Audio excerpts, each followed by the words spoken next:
So this is a continuing series on what to do about French players. You certainly don't want to do what they want, which is close up the game and create this beautiful locked pawn structure that wins in the endgame. And you should also attempt to go after their h7 pawn, which is kind of an interesting situation in this game because black plays the mathematician variation of the French. The mathematician variation involves them moving their h-pawn, which eventually they lose. And this is kind of an instructive game because it's simply an example of what to do when black tries to exchange down and get into an endgame. We didn't make all the best moves, but we maintained a solid advantage throughout right to the end. And if I recall, let's see, this player was rated 2116.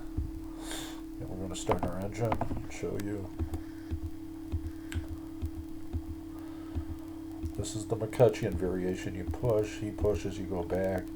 And now, one of the sharper plays is queen to g4. Now, in reality, black needs to do something about this. Probably move king to f8. But he took, and he lost his pawn. And he wants to get into an endgame. And as you see, he's got no h-pawn left. So, from here on in, it's a matter of technique. We're a pawn up. We have slightly damaged pawn structure. We have to be very careful how we play to maintain this advantage.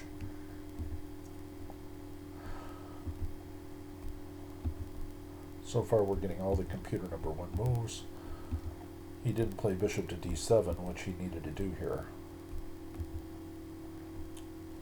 Or maybe he did. It kind of forced an exchange because the threat of knight takes e5. He gives himself a bad bishop here. And we proceed with trying to move knight to h7 to f6 to secure that square. That says I should have doubled rooks, and that would have definitely won at this point, preventing any sort of exchange. Instead, I chose a different method for securing this. In other words, I went after the f7 pawn. And he needs to seize control of the b file now and fails to do so. Instead, he protects, and I seize control, and now he's lost.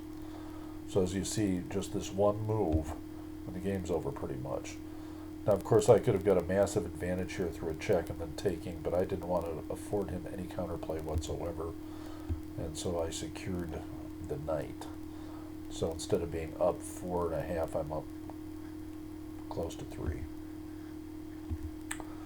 He makes some odd choices here. And the game's over.